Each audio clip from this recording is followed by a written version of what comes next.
conference organizers کا بہت بہت شکریہ.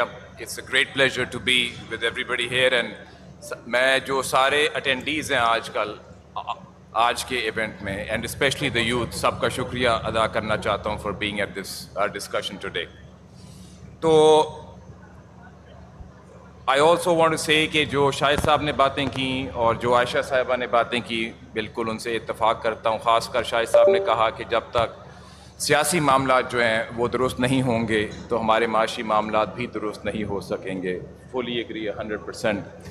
عائشہ صاحبہ نے کہا کہ ایک جو بنیادی وجہ ہماری ڈیٹ برڈن کی ہے وہ یہ ہے کہ we have been living beyond our means. Very rightly said. I fully agree. تو جو ہمارا آج کا ٹائٹل تھا وہ یہ ہے a growing debt burden the impact of IMF and state policies. تو میں فرحان اس پہ 3 نقطے آڈینس کے سامنے پیش کرنا چاہتا تھا. سب سے پہلا نقطہ تو یہ کہ ابھی جو ہمارا ڈیٹ برڈن ہے جو کہ ہماری معیشت کے لحاظ سے تقریباً 77% آف GDP ہے, تو ہم یہ اس برڈن پہ کیسے پہنچے. دوسرا نقطہ یہ ہوگا کہ کیا یہ جب آپ ڈیٹ کی باتیں کرتے ہیں یا ٹریلین آف روپیز یا % آف GDP, یہ ایک ٹیکنیکل اور اکنامک سی بات ہوتی ہے. اگر آپ اس کو تھوڑا سا وائڈر پرسپیکٹیو سے دیکھیں تو جو actual debt burden on our country is even bigger, اور اس کے بارے میں تھوڑی سی بات کرنا چاہوں گا. اور آخر میں کچھ میں اپنے خیالات پیش کرنا چاہوں گا کہ اگر اس سے آگے نکلنا ہے تو کیا کچھ آپشنز ہیں جو ہم جن کے بارے میں سوچ سکتے ہیں. تو پہلی چیز ہمارا ڈیٹ برڈن کیا ہے اور ہم اس صورتحال میں کیسے پہنچے. تو زیادہ تر جب آپ ڈیٹ برڈن کو کمپیئر کرتے ہیں تو آپ یہ دیکھتے ہیں کہ یہ جو ٹریلینز آف روپیز ہیں یہ معیشت کے حصے کے لحاظ سے کتنا بنتے ہیں. تو نارملی اکانومسٹ لوگ کا ڈیٹ ان % آف GDP. تو ہماری جو آج کی لاسٹ فسکل ایئر کی جو ڈیٹ ہے دیٹس اباؤٹ 77% آف GDP, یعنی کہ ہماری معیشت کا تقریباً 77% وہ حصہ ہے ہمارا قرضہ جو ہے آج کا. اور کیا یہ ہمیشہ سے ایسے ہی تھا؟ تو اگر آپ دیکھیں پچھلے کافی سالوں سے یہ جو قرضہ ہے یہ بڑھتا جا رہا ہے, اور اس کا جو لوئسٹ پوائنٹ تھا وہ تھا 2007 میں جب ہمارا ڈیٹ ٹو GDP 44% تھا. تو 2007 سے اب تقریباً 17 سال ہو گئے ہیں. تو پہلا نقطہ جو میں یہ پیش کرنا چاہتا ہوں وہ یہ ہے کہ یہ مسلسل قرضہ بڑھتا گیا. اس عرصے میں بہت ساری حکومتیں آئیں اور بہت ساری حکومتیں گئیں, لیکن ہر حکومت میں ہی یہ قرضہ جو ہے یہ بڑھتا گیا.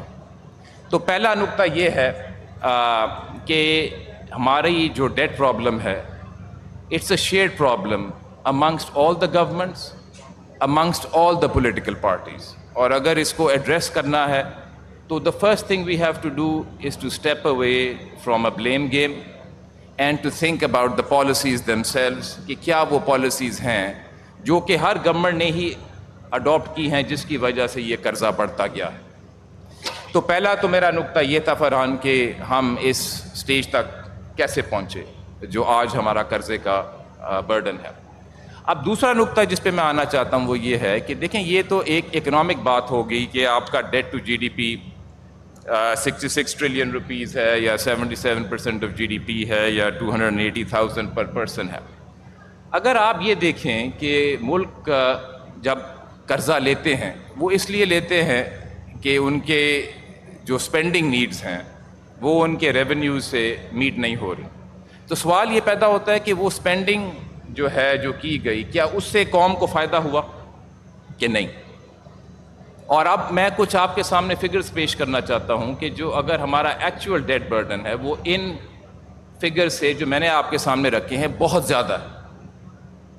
اور وہ کیا چیزیں ہیں جو میں آپ کے سامنے رکھنا چاہتا ہوں, وہ اگر آپ ہماری قوم کے ہیلتھ انڈیکیٹرز دیکھیں تو I am shocked and I think you all would be shocked as well کہ despite this debt burden اگر آپ ریجنلی دیکھیں تو we are lagging.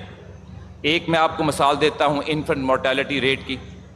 پاکستان میں ابھی انفنٹ مورٹیلٹی ریٹ یعنی کہ کتنے بچے ہیں 1000 بچوں میں سے جو فوت ہو جاتے ہیں آفٹر برتھ, تو وہ ریٹ ہے 62 آؤٹ آف 1000 لائف برتھس.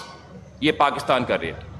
اگر آپ انڈیا کا ریٹ دیکھیں تو یہ 26 ہے، اور انڈیا میں debt to G D P جو ہے وہ 80%.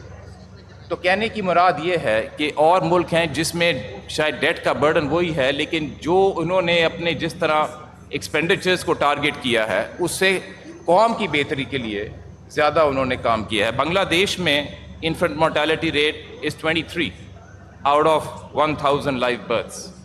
پاکستان میں از 3 times as much.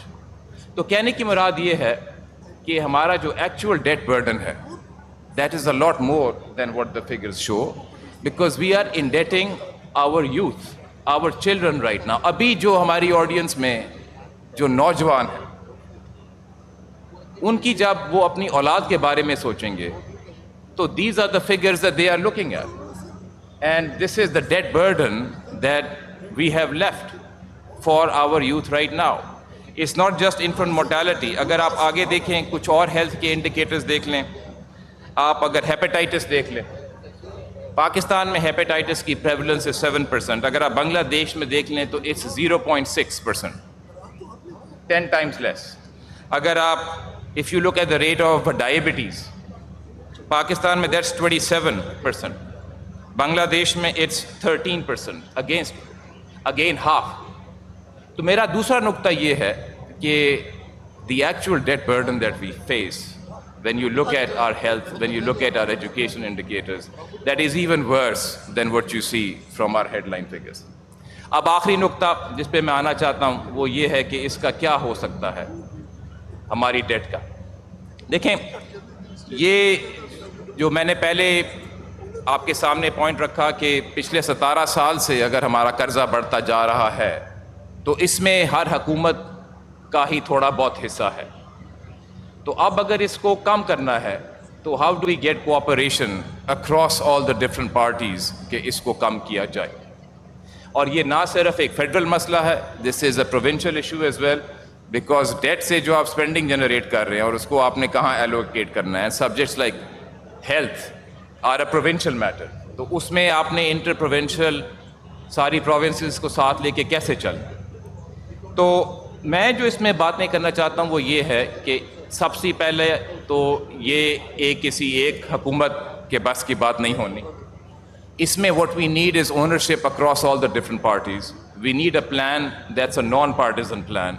We need a plan especially around issues such as health and education, جس میں whoever is in power, whoever has the power, has to reach out across to all parties to get a consensus کہ these are the national priorities right now. اس کے علاوہ I don't see کہ ہمارے debt burden میں کوئی sustainable level پہ کمی ہو. ایک جو ابھی فورم جس کا بڑا ذکر ہوتا ہے that has been created, that there be coordination across different levels, وہ ہے SIFC.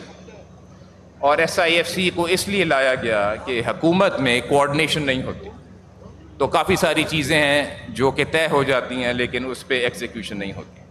اب SIFC کے فورم میں اگر آپ دیکھیں تو جو زیادہ جس چیز کو پرائیورٹی دی جا رہی ہے وہ ہے انویسٹمنٹ، کہ باہر سے کہیں سے پیسہ لایا جائے کہ انویسٹمنٹ ہے. اور میرے خیال میں اگر اس فورم کو ذرا زیادہ استعمال کیا جائے for priorities such as health اور ایجوکیشن تو maybe that would be a better use of the data that we have accumulated. اور اسی فورم کو اگر استعمال کیا جائے کہ کیا وہ چیزیں کرنی پڑیں گی کہ یہ جو ابھی ڈیٹ برڈن ہے اس کو کم کیسے کیا جائے. Unfortunately, a lot of times emphasis is on trickle down economics کہ آپ انویسٹمنٹ جنریٹ کر لیں باہر سے اور کوئی انویسٹمنٹ لے آئیں تو پھر غریبوں کو بھی اس کا ایونچولی فائدہ ہو جائے گا. جہاں پہ میں ہوں، جہاں تک میری تھوڑی سی سوچ اور سمجھ ہے وہ یہ ہے کہ یہ ٹرکل ڈاؤن اکنامکس کام نہیں کرتی. اور فورا لائک دی SIFC جب تک ایک ایکسپلسٹ اس میں فوکس نہیں ہوگا کہ ہمارا جو ریئل ڈیٹ برڈن ہے اس کو کیسے کم کرنا ہے، تو I find it very difficult to see کہ how will we tackle this issue. And SIFC may not be the only fora, there may be other ways as well, but the key point is کہ ہمیں we'll have to reach across the aisle. اور جس طرح شاہد صاحب کہہ رہے تھے کہ جب تک یہ ہمارے سیاسی معاملات ٹھیک نہیں ہوں گے تو یہ بڑا مشکل ہوئے گا ہمارے لیے یہ طے کرنا. آپ نے ایک سوال کیا تھا کہ باقی ممالک میں یہ ٹرن اراؤنڈ کیسے آیا، تو perhaps in the question and answer session میں اس میں آ جاؤں گا. I don't want to take away time from my predecessor, my former governor شاہد صاحب, please. بہت شکریہ ڈاکٹر رضا باقر.